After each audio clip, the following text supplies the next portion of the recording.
Yo, what's going on, guys? Welcome back. This time we're on episode 4 of Bullony basketball. You already know who I'm here with. I'm here with Johnny. What's going on, Johnny? Not much.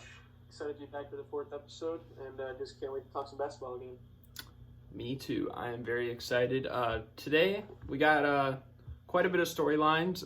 Let's start off though with the Los Angeles Lakers, who, after losing their first game of the season to the Clippers, they've won 6 straight. LeBron, he's gotten 3 straight triple-doubles. So what do you think of the Lakers right now? I think that, obviously they've been very good in the regular season thus far. A team like the Lakers, I'm not going to judge 10 games into the season either way, whether or not they lost 6 straight or won 6 straight, just because we know that their season hinges strictly on the playoffs and winning a championship. So for a team like them, they're obviously playing great basketball, which is good to see early for them. But I'm not going to look too much into it. What I am going to look into is this talk of LeBron being washed, because he's clearly not washed. Even last year when he was talked about as being washed, he was still putting up better numbers than 95% of the league. It seems like he's come in with some chip on his shoulder. And lastly, I think this is kind of a theme we've seen in the NBA all year long. Without as many big threes, it's a lot of just 2 players together. And so I think AD has helped immensely to take the pressure off LeBron and kind of allow LeBron to take some breaks on offense, take some breaks on defense. Yeah, everyone knows that LeBron isn't washed. I think the thing is just people kind of getting hyped for LeBron missing the playoffs, and then maybe Kawhi kind of stepping into that spot as the best player in the NBA. So people just kind of trolling. But honestly, I mean, yes, I'm slightly impressed with the Lakers. I'm not 100% convinced though, considering they haven't really played much competition, I'd say. Some of their best wins came against the Jazz, and they didn't even have Bojan Bogdanovic, who's averaging 20 a game. And Mike Conley, that was before he kind of got acclimated to the system too. But some of their games against the Hornets, the Grizzlies, the Bulls, those aren't really great wins. We have to wait until, I'm pretty sure their schedule really starts to pick up around December. So we'll see kind of how they handle that kind of adversity, and we'll see where they go from there. Yeah, I'm not, like I said, I'm not 100% sold. I'm not going to look into it too much. We haven't even seen the Clippers with Kawhi or with Paul George yet. The Lakers, I mean, they were down 15 to the Bulls, so they have looked bad in some spots. They've looked great in some spots. It's a long season. We're getting to the point where sample sizes are starting to get larger, to the point where we can at least start talking about this stuff without being oh yeah, this happened in this one game. But we're still not to that point where playoff seeding is figuring itself out. And in the West, that's going to be the big thing. Which teams have home court advantage? Which first-round matchups are we going to see? And what are the possible second-round matchups? Yeah, and I think one team that we really don't know where they're going to end up, it's probably the Houston Rockets, because, I mean, yes, offensively, they might be one of the most talented teams in the league, yet defensively, they look like a huge problem. I mean, they gave up 158 points to the Wizards. That's not elite defense whatsoever. So what do you think about the Rockets' problems on the defensive end? A couple quick things to note with them. Their assistant coach, who also served as their head defensive coach, he left over the summer. So that's one spot where they're lacking, especially Tucker's aging. Tyson Chandler's aging. Clint Capella hurt his shoulder while playing with Switzerland over the summer, so he's still ailing a bit. I expect them to improve, because you can't get much worse than where they are right now, but I don't expect them to be anything higher than an average defense, if even an average defense. So we'll see where they go. They're going to need a lot. They're going to need to win a lot of games with their offense. Yeah, I think age and injuries, especially with Gerald Green and Nene, and I think the other thing is that they didn't bring back Kenneth Faried, who shout out Kenneth Faried. He just signed a deal overseas, I'm pretty sure. But yeah, I think they're really gonna have to try and make a move with the buyout market, or maybe make a small trade to try and get some better defenders. Yeah, they're not they're not in a spot where I can consider them a contender just at the moment. I said I'm not going to look into things too much, but if you're giving up 157 points to the Wizards, we're going to have issues because that's not really a fluke. That's not the Wizards getting hot. That is just the Rockets playing absolutely brutal defense. Yeah, it's just there was a lot of stuff to just look at for the Rockets. I mean, especially against Miami too. Like they were giving up 46 points in that first quarter, and they were just getting like destroyed. Like that's kind of a concern. Yeah, that's not going to fly, especially in playoff basketball when the game gets slower. If the Rockets are relying on their offense, they're not going to have as many of those fast break opportunities with a slow pace. So they're really going to need to lock in defensively. Yeah, I agree. Let's move on to a few kind of quick game summaries. So the Celtics played the Knicks, and the game ended with Jason Tatum hitting a game winner in the right corner-ish area.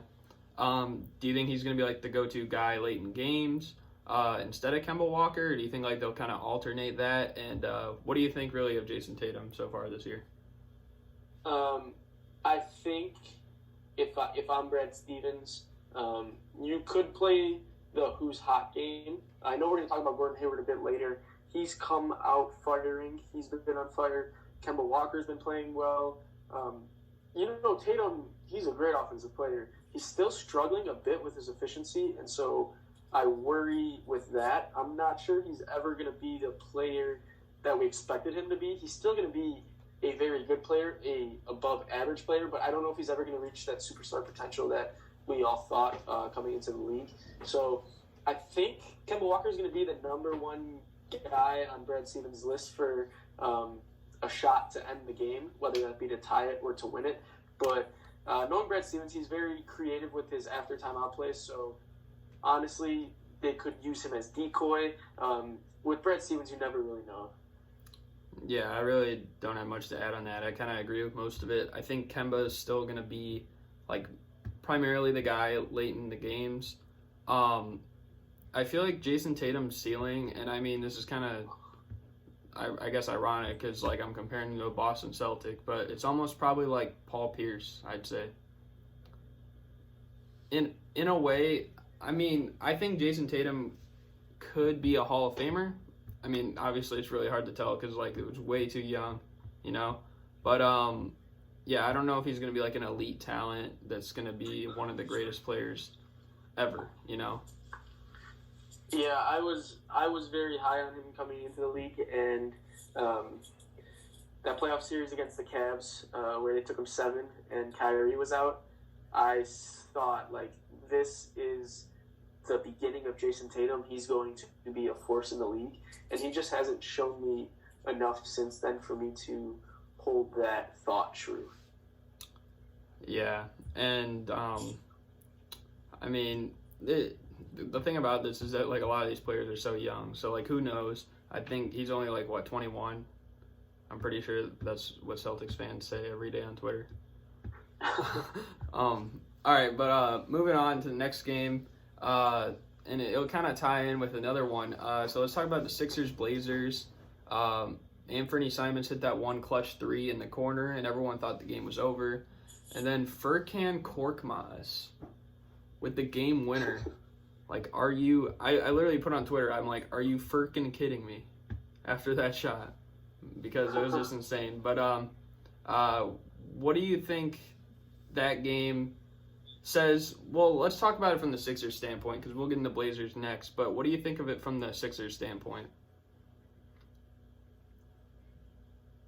Sorry, you're cutting out a bit. Can you repeat that? Okay, what do you think of it from the Sixers standpoint? Because, I mean, they were down by a lot, and they didn't even have Joel Embiid for the game. So what do you think that kind of tells about the Sixers? The Sixers, they're going to be competitive in just about every regular season game they play. Because opposite of the Rockets, they have a rock-solid defense. So that's going to keep them in games. I still worry with their shooting and how they're going to spread the floor. The fact that Ben Simmons plays in the post most of his game you're starting 3 post guys essentially: Al Horford, Joel Embiid, and Ben Simmons. So spacing is limited. I'm very interested to see if their starting 5 is their ideal closing lineup, just because of the limited spacing. So they still have a lot of things to answer before playoff time. So I think they're just like an interesting team to monitor. But in terms of the regular season, they're going to just roll through. I mean, they can just wear and tear teams down. Yeah, I've been pretty impressed with how they played, really, in the games they haven't played without Joel Embiid, and the fact that, like, a lot of those games they were down. Like, they were down also against the Pistons early on, and then they came back and won that.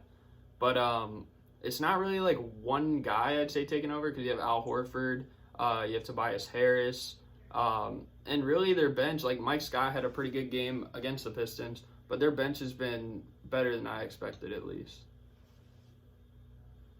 Yeah, they're certainly not a super deep bench, but on any given night, you have a couple guys that can hit 2-3 3-pointers and ignite them a little. But come playoff time, I don't see them really going more than 8 deep. Yeah, so obviously that was a good win for the Sixers. It was a bad loss, I'd say, for the Blazers. I mean, they kind of let that one go, and then they followed it up with losing to the Warriors with no Curry, no Clay, no Draymond. I don't think D'Angelo Russell played in that game either. But if he did, he didn't play much. But, yeah, so that's really a bad loss for them as well. But I saw something that said potentially like a Kent Bazemore and like a first-round pick for Danilo Gallinari. Do you think Gallinari would be a good target for the Blazers? And do you think like they need to make a move now or wait it out a little bit? I don't know. I sat down, I thought about it. It's not a move that I necessarily hate, but if you're the Blazers and you're really going for the title, for the championship, is Gallinari the guy that's going to get you over? And as I think about it, I don't think he's the guy he's not going to move the needle for me. He might push them from a 6 seed to a 4 seed or something, but he's not going to elevate them to the level of Lakers, Clippers, Bucks, Sixers. So because I think they need more than that, I'm not sure if it's a move I'm really willing to make.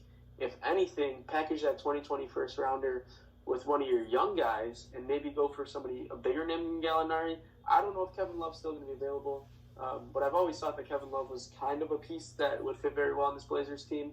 And just seeing the way that Mo Harkless is playing for the Clippers, man, that's tough to let him go and then see him play like that.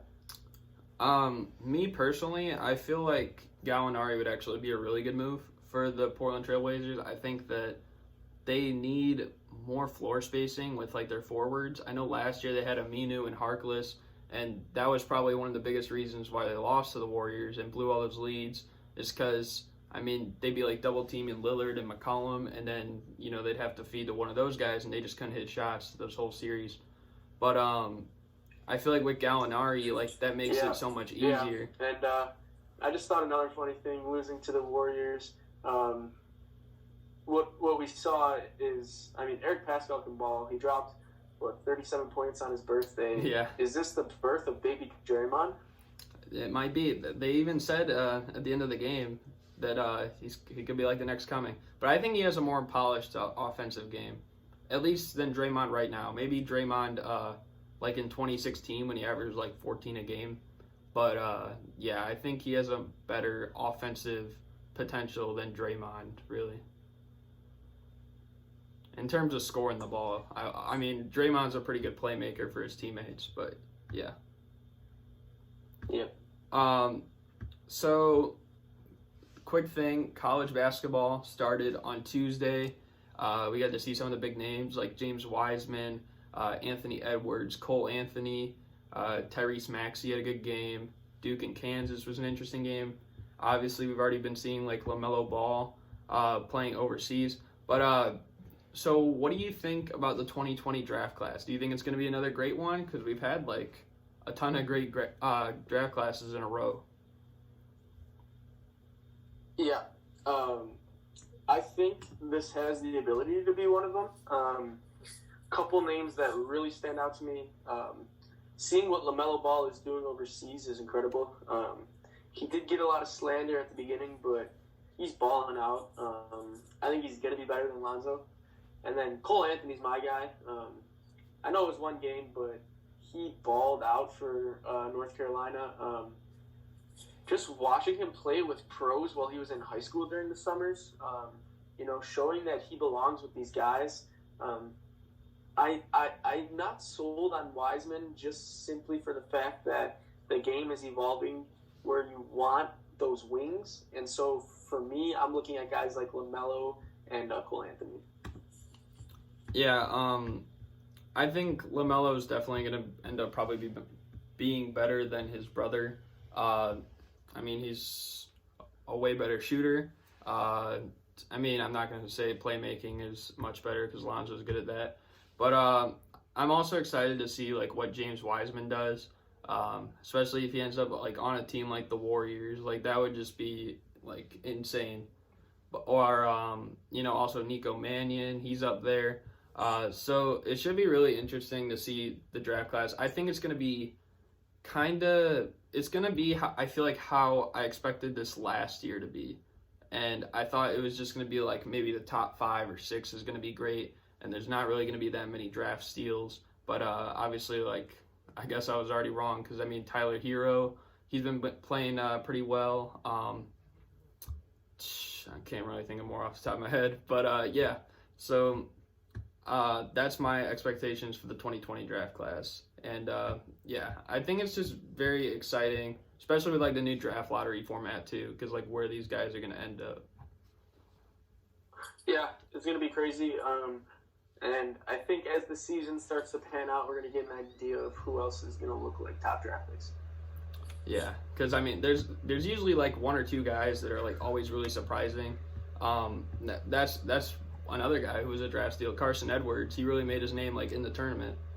And now he's kind of like the backup point guard for the Celtics. So it should be interesting to see. Now, you guys watching, you're probably wondering why I have a Bulls hat on and a Bulls sweatshirt on and Bulls pants on, even though we rip the Bulls every single time we're on here. And we're going to talk a little bit about the Lakers-Bulls game, and specifically Anthony Davis. He was playing in his hometown, Chicago. And then the AD to the Bulls rumors started dropping. So what do you think the legitimacy is of Anthony Davis being in a Bulls jersey next year? Can I go negative? Sure. I don't even want to think about it because I know it's not going to happen. As the Bulls had decent hopes coming in, Markkanen hasn't looked great.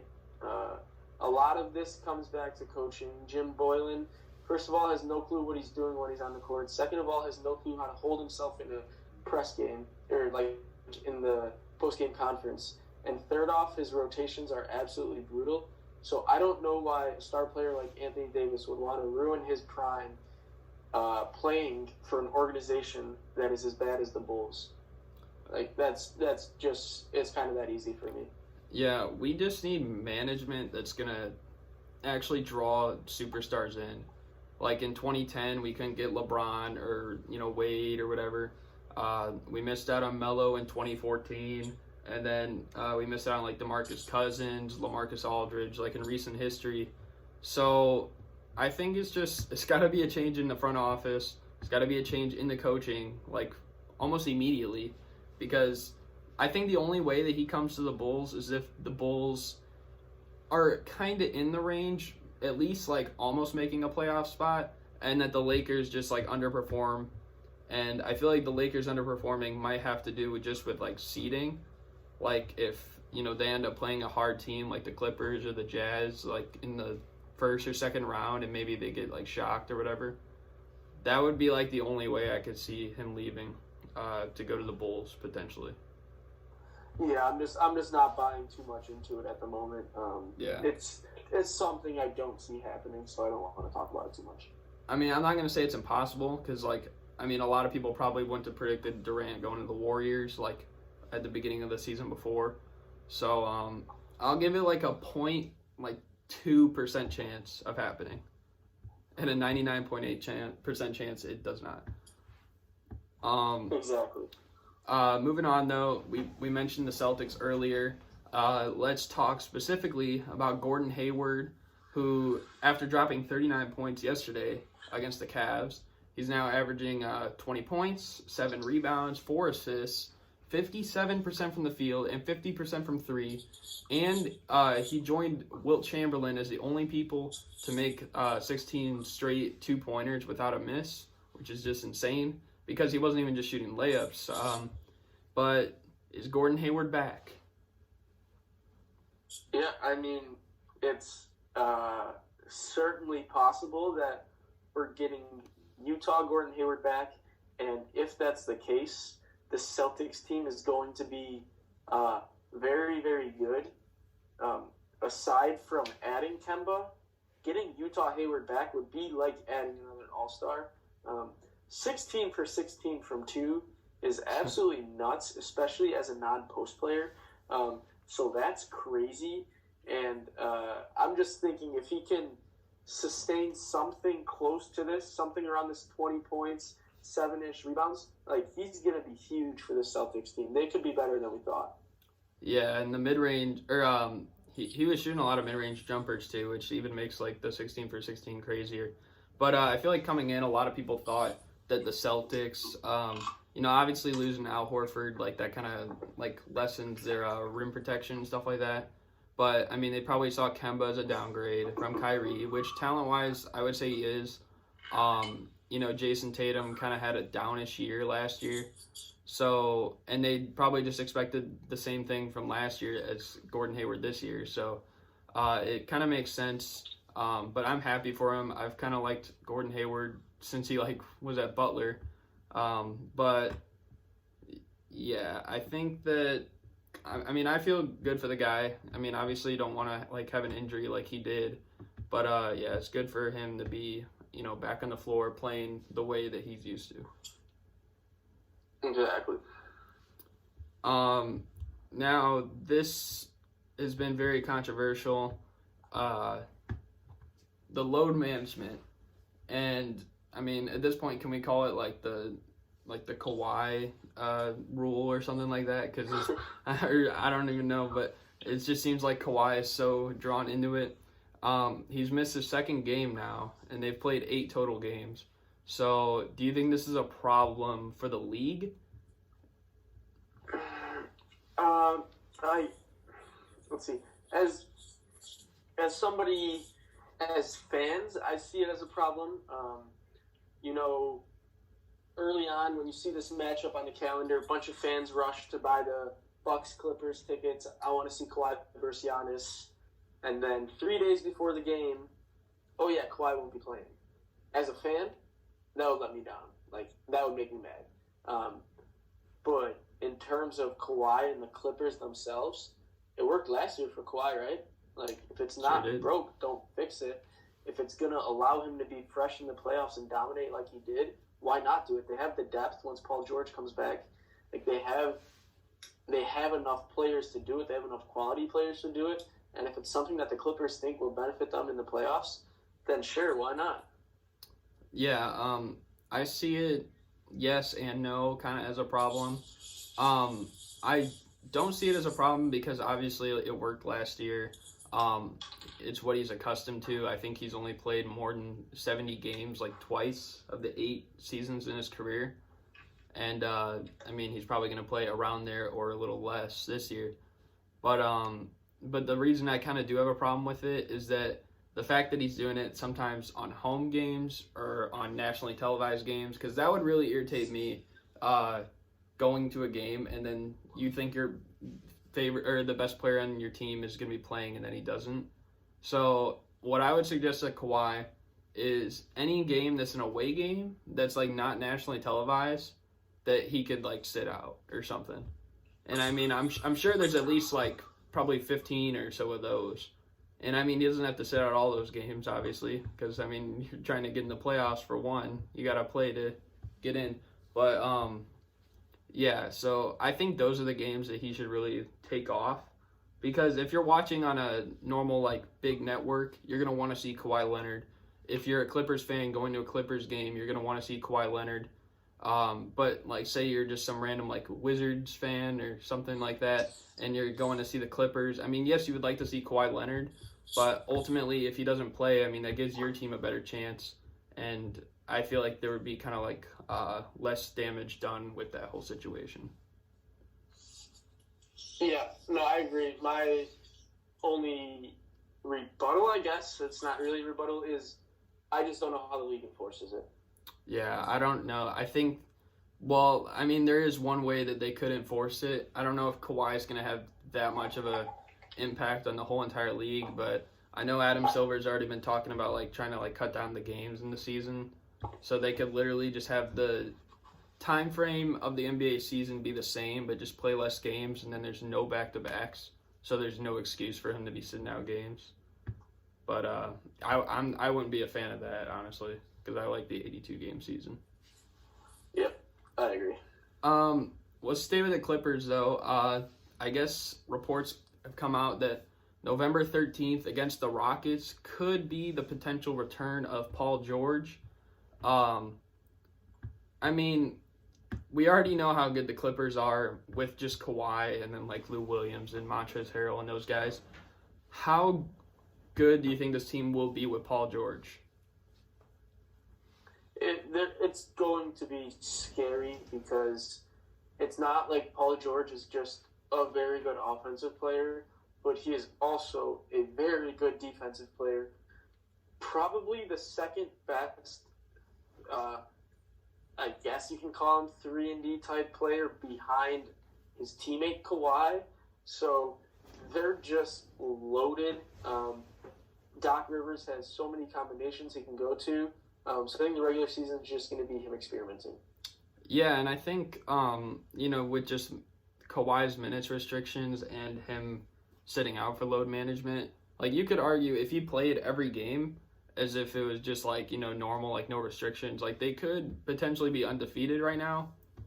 And because, I mean, that Phoenix game, I'm pretty sure he didn't play, like, the last 5 minutes, or at least hardly any of it, because of his, like, minute restrictions.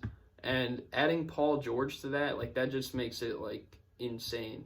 Like, I can't even put, like, a placement of where this team would be, assuming, like, chemistry and everything works out. Because, I mean, we've seen great teams like the 2013 Lakers who had, like, a lineup of Hall of Famers, and then they barely made the playoffs and got swept, even though, like, Kobe was injured, but still. Yeah, it's going to be crazy.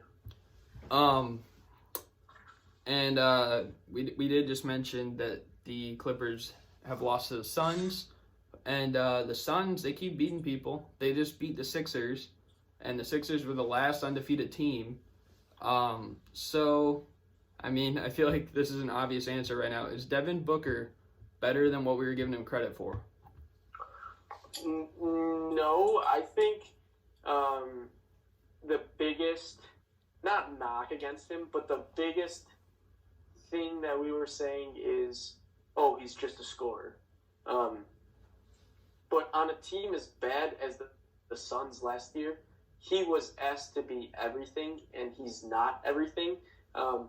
I didn't personally like the move for them going to sign Rubio last year, but all he's done is provided so much insurance basically, in the fact that Booker now doesn't have to be the primary playmaker as well as the top scorer. Now he's kind of he just needs to be the scorer he is, and so it's really taking a lot of pressure off of him. I get where you're coming from, but I was surprised that you said no. I would say yes, in the sense that I know a lot of people like to compare, like, Devin Booker to Donovan Mitchell specifically, and that's kind of like, I've been comparing those two, like, a lot. And I feel like in Donovan Mitchell's rookie year, I feel like people still gave the slight edge to Devin Booker. And then last year, it was like a point where it's like Devin Booker's not on his level anymore. But I think a part of that is just because of the team he's been dealt with. And now it seems like he has the best team that he's had probably in his career. at least the best chance to be somewhat successful. So I think with all that Devin Booker was kind of getting lowballed by a lot of NBA fans, and most of us just didn't give him the credit that he deserves. I think it's strictly team success, because if we look at it like right now, he's averaging less points than last year. He's averaging 2 less assists than last year, and he's averaging half less rebound. So I think if the Suns were still struggling again this year, it would be the same narrative. But it just shows that team success really makes players look better. But I'm pretty sure he's also averaging better efficiency as well. And I think he's shooting like really good from 3-pointer as well. Yeah. So that is correct. And I think, I mean, that does kind of have to do with the fact that like he's got Ricky Rubio, who's can kind of like create better looks for him too, like in catch and shoot situations. So I think that kind of was the reason. Like, he's not. Yeah. Okay, let's just move on.